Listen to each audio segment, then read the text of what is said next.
Hola a todos, bienvenidos a nuestro podcast Pulso Crítico. El día de hoy estaremos hablando en nuestro capítulo número 5 sobre lo que sería qué pasó en nuestro propio país. Vamos a hablar de Popayán, de Armero y el eje cafetero y Mocoa en situaciones de desastre. En el capítulo anterior estuvimos hablando sobre el rol de enfermería en el Trash Star. Y yo creo que hablar de los desastres que ya vimos en Colombia no es morbo ni es repetir tragedias. Es la única forma honesta de saber si estamos aprendiendo o si vamos a repetir los mismos errores la próxima vez. Y desafortunadamente, Colombia tiene una geografía que prácticamente garantiza que habrá una próxima vez. Y lo que me parece valioso de este capítulo es que vamos a mirar estos eventos con ojos clínicos, con ojos de enfermería, no como historiadores del desastre, sino preguntándonos, ¿qué hizo el sistema de salud bien? ¿Qué hizo el sistema de salud mal? ¿Qué habría cambiado el triage estar bien implementado? ¿Qué debería ser diferente hoy si mañana ocurre algo similar? Y voy a advertirles desde ya que este capítulo puede ser incómodo, porque algunas de las fallas que vamos a nombrar no solo son del pasado, algunas siguen presentes hoy, y nombrarlas con claridad es la única manera de cambiarlas. Bueno, arrancamos. Antes de entrar a los casos necesitamos entender por qué Colombia está donde está. Y no me refiero solo geográficamente, sino en términos de vulnerabilidad. Colombia tiene el 50% de su territorio en zonas de amenaza sísmica, media o alta. Está en el cinturón de fuego del Pacífico, tiene más de 15 volcanes activos catalogados. El río Cauca y el río Magdalena atraviesan zonas densamente pobladas y el calentamiento global ha incrementado la intensidad de los fenómenos de lluvia. No es un país con riesgo de desastre, es un país que vive con el desastre como vecino permanente. Y el sistema de salud históricamente no ha sido diseñado para eso. Las instituciones de salud en Colombia han sido diseñadas para la atención cotidiana de pacientes individuales, no para absorber de golpe 300, 500, 2000 víctimas en cuestión de minutos. Y eso tiene consecuencias concretas que vamos a ver hoy en cada uno de los casos. Y hay un dato que a mí siempre me impacta. Colombia aparece consistentemente entre los 10 países del mundo con mayor número de desastres naturales registrados por año. Según la base de datos de la Universidad de Lovaina, no estamos hablando de un país que sufre de gran desastre cada 20 años. Estamos hablando de inundaciones, deslizamientos, sismos, eventos volcánicos que ocurren con una frecuencia que debería mantenernos en un estado de preparación constante, pero no siempre es así.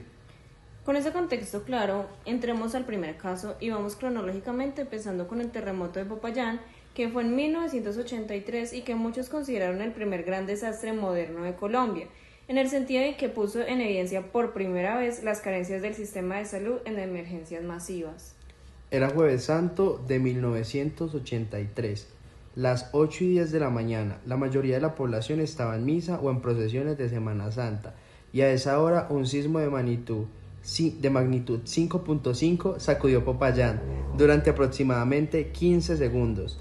15 segundos que destruyeron el centro histórico de la ciudad, colapsaron edificaciones y dejaron aproximadamente 300 muertos y más de 2.000 heridos.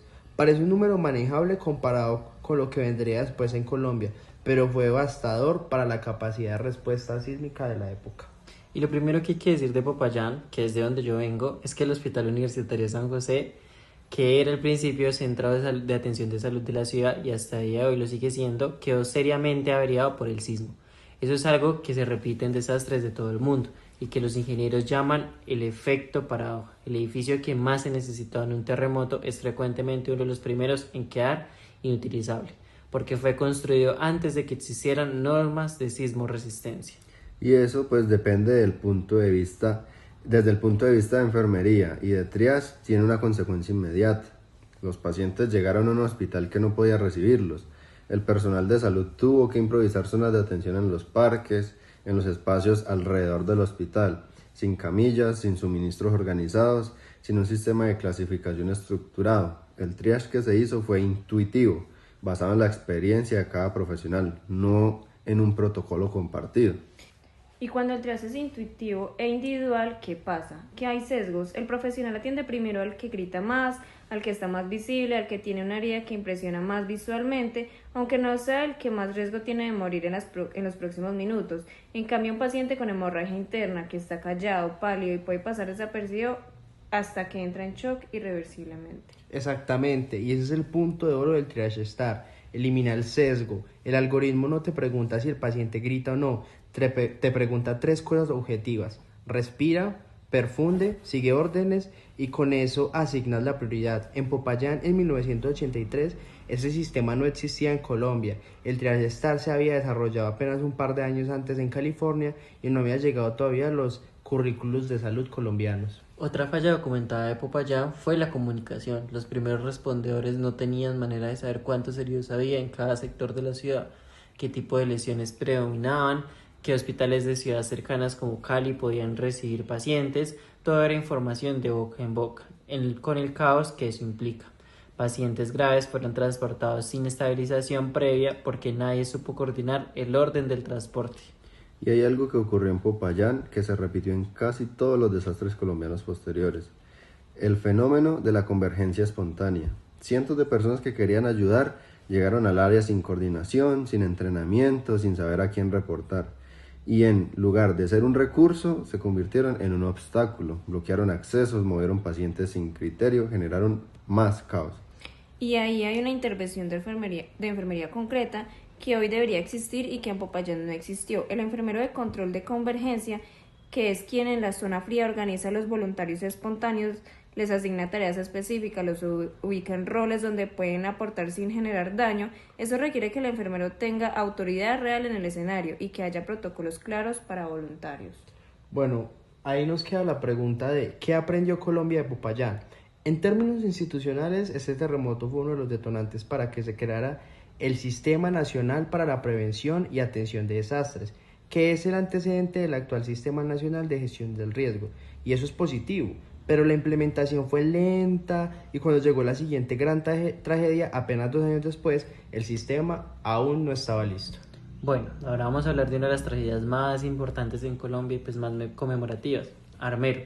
Solo con decir ese nombre en Colombia la gente entiende. El 13 de noviembre de 1985, la erupción del Nevado del Ruiz generó lahares, que son flujos de lodo volcánico a una velocidad de más de 50 kilómetros por hora, que bajaron por los ríos Lagunilla y Chinchiná y literalmente enterraron vivos a los aproximadamente 30.000 habitantes de Armero en cuestión de minutos. Se calcula que entre 20 y 25.000 personas murieron esa noche.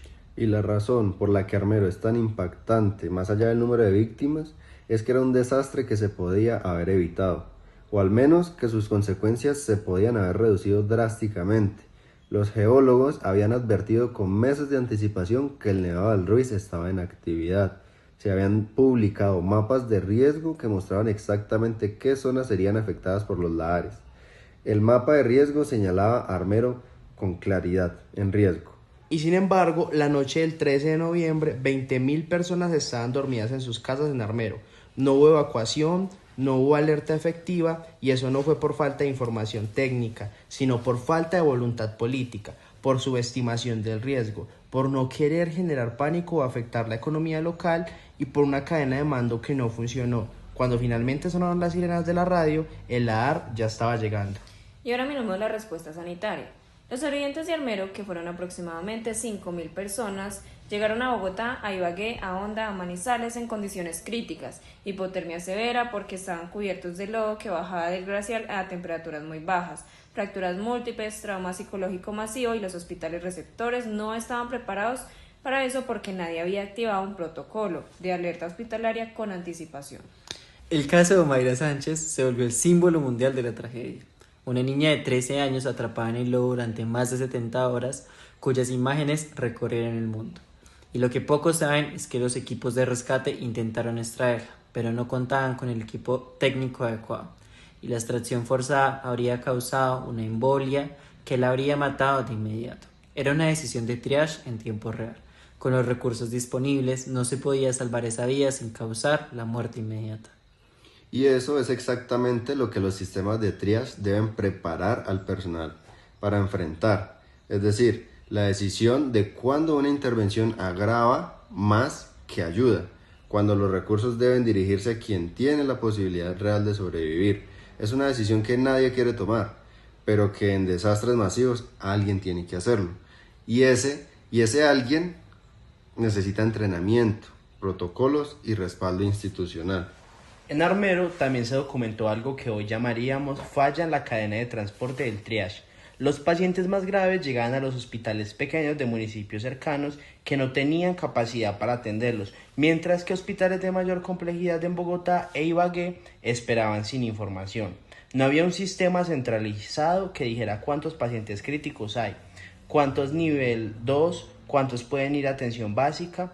Esa clasificación organizada, lo que el triage STAR permite, habría salvado vidas en la fase de transporte. Y hay un impacto que Armero dejó en el sistema de salud colombiano que vale la pena reconocer.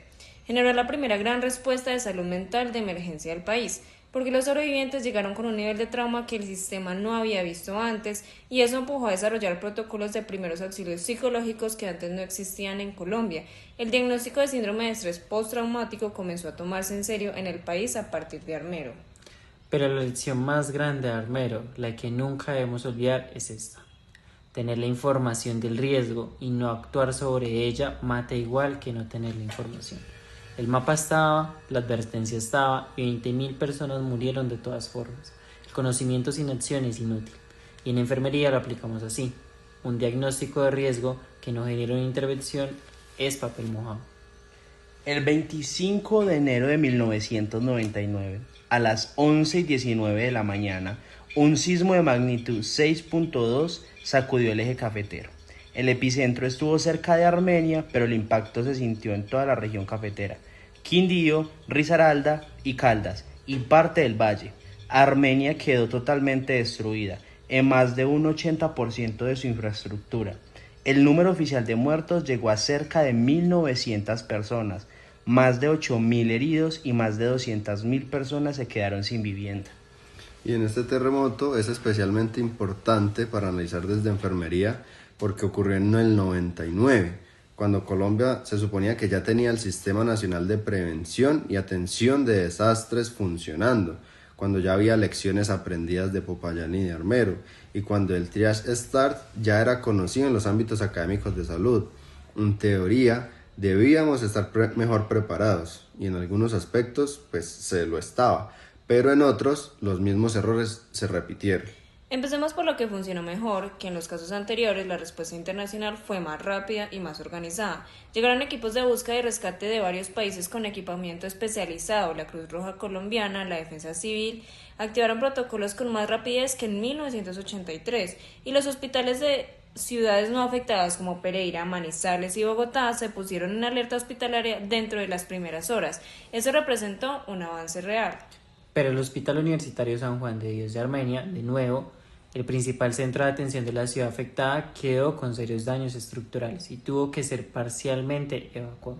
Y otra vez, el paradox, el edificio más necesario en el peor momento. Esto demuestra que la lección de Popayán sobre infraestructura hospitalaria sismo resistente no se había aprendido en 16 años.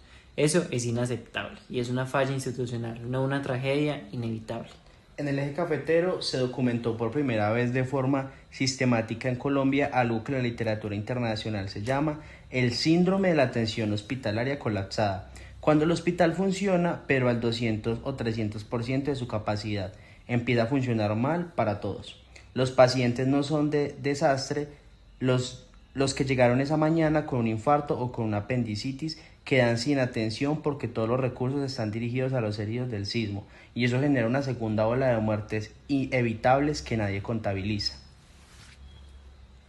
Y la solución para eso existe, y tiene nombre: el puesto de mando médico avanzado, que en inglés se llama Medical Incident Command.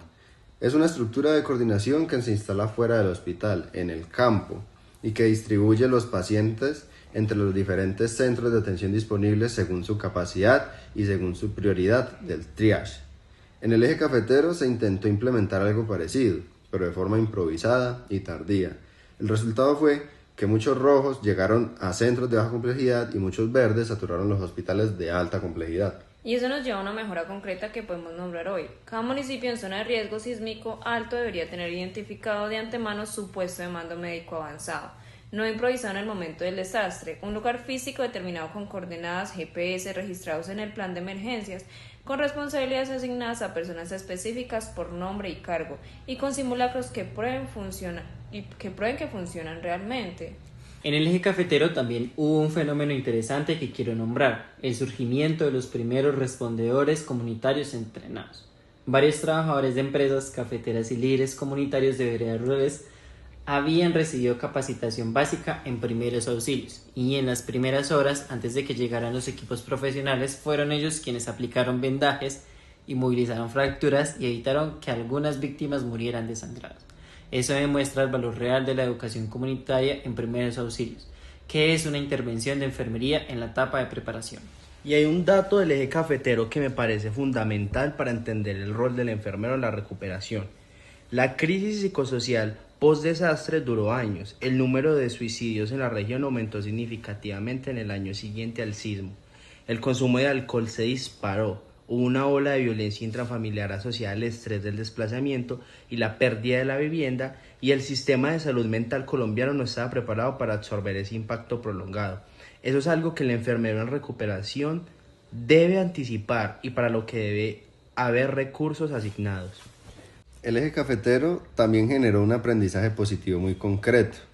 Fue el primer desastre colombiano donde se hizo un análisis post-evento sistematizado por parte del Ministerio de Salud, con recomendaciones escritas sobre qué cambiar en el sistema. No fue perfecto, pero existió. Y de ese análisis salió la primera guía colombiana para la atención en salud en situaciones de emergencia y desastres. Ese documento existe porque en el 99 alguien se tomó el trabajo de documentar los errores en lugar de solo enterrar los muertos. Y llegamos al caso más reciente, la avalancha de Mocoa en 2017. La madrugada del 31 de marzo, después de un periodo de lluvias intensas, los ríos Mulato, Sangoyaco y el Mocoa se desbordaron simultáneamente y generaron una avalancha que arrasó barrios enteros en la ciudad de Mocoa, capital del departamento de Putumayo. 335 personas murieron, más de 400 resultaron heridas y más de 2.500 perdieron sus viviendas. Y lo primero que hay que decir de Mocoa, igual que de Armero, es que era un riesgo conocido. El IDEAM había emitido alertas de lluvia. La gobernación del Putumayo tenía informes sobre el riesgo de desbordamiento. Los barrios que fueron arrasados estaban construidos en zonas de riesgo identificadas en el Plan de Ordenamiento Territorio del municipio. Y de todas formas la gente dormía en sus casas esa noche sin haber recibido una alerta de evacuación. Mocoa en 2017 era un municipio sin hospital de alta complejidad. El único hospital existente era el Hospital Lorencita Villegas de Santos. Era de primer nivel y quedó afectado por la avalancha. Los heridos graves tuvieron que ser evacuados por vía aérea a Pasto y a Bogotá. Y aquí apareció un problema que es peculiar de Colombia y de muchas regiones latinoamericanas: la dificultad de implementar triage aéreo, porque los helicópteros militares y de la policía que llegaron no tenían protocolos unificados de priorización de quién sube primero. Y eso es algo que desde enfermería se puede corregir con entrenamiento previo y con protocolos claros. El enfermero que está en la zona de transporte aéreo tiene que saber que un rojo ventilatorio va primero que un rojo con fractura de fémur. Aunque la fractura de fémur sea más visible y más impresionante, la prioridad la define el algoritmo, no el impacto visual, y eso tiene que estar entrenado. En Mocoa también hubo algo positivo que vale la pena reconocer. La respuesta de la comunidad fue extraordinaria. Los mismos habitantes de los barrios no afectados salieron en la madrugada con sus manos y sus palas a rescatar sobrevivientes, y muchos de ellos tenían alguna capacitación básica en primeros auxilios, gracias a programas comunitarios del SENA y de la Cruz Roja. Eso salvó vidas en las primeras 2 horas críticas antes de que llegara la ayuda institucional. Pero también hubo algo que se repitió de todos los casos anteriores: la convergencia desorganizada. Al día siguiente de la avalancha llegaron a Mocoa cientos de personas de todo el país a ofrecer ayuda, donaciones de ropa, alimentos, medicamentos, que llegaron sin coordinación, sin un sistema de recepción y que en algunos casos crearon más caos que alivio. Hubo medicamentos que vencieron almacenados porque nadie los clasificó a tiempo, hubo alimentos que se dañaron porque no había cadena de frío, y mientras tanto había heridos que necesitaban analgesia y no la tenían.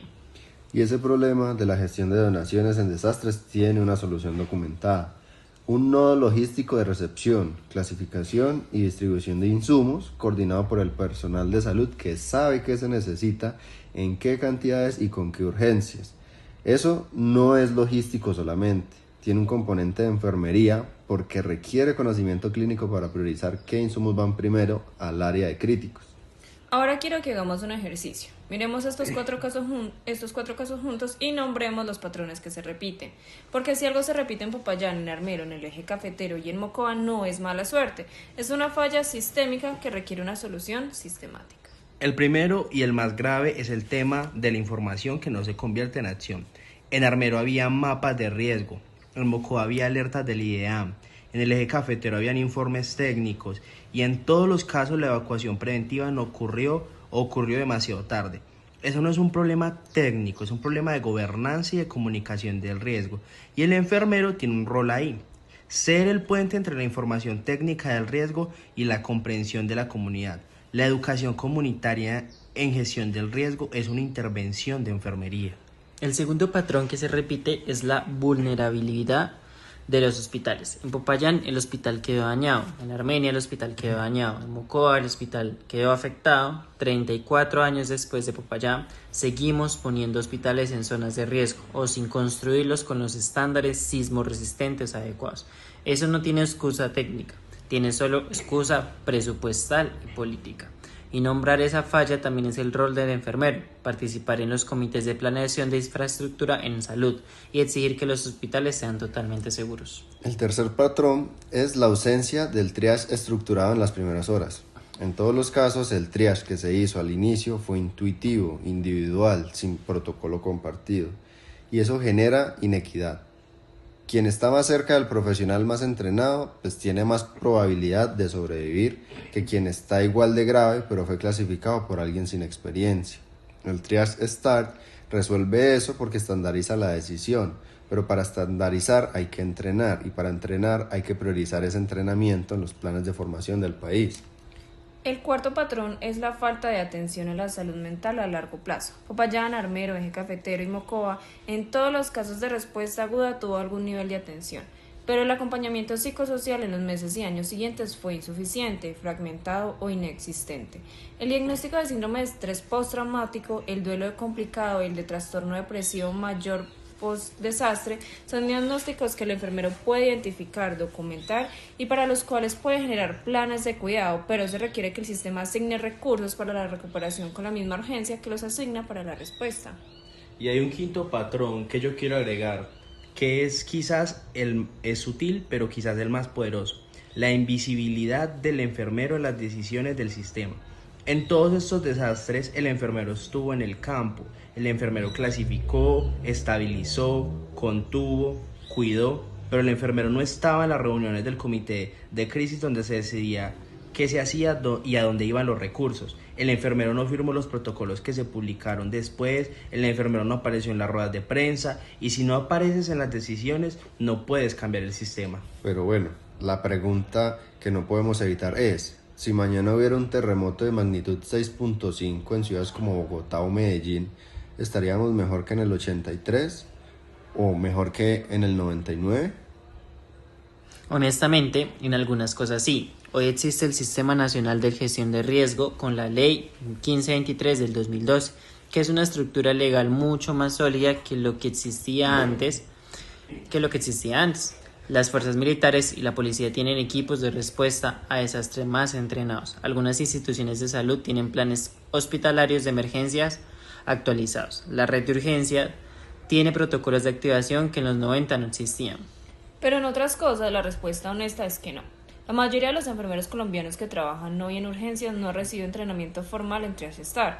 Los simulacros de desastre masivo en hospitales son esporádicos y frecuentemente son de papel, no prácticos. Muchos municipios del país con riesgo sísmico alto no tienen un plan hospitalario de emergencia actualizado, y los hospitales públicos de muchas ciudades siguen siendo edificios vulnerables. Y hay algo más que me preocupa, pensando en el futuro. El cambio climático va a hacer que los eventos extremos sean más fuertes y más intensos en Colombia.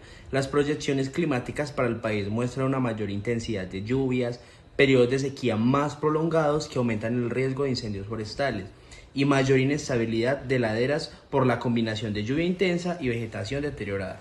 No estamos preparados para un pasado, estamos preparándonos, o debería decir que nos falta prepararnos para un futuro que ya está llegando.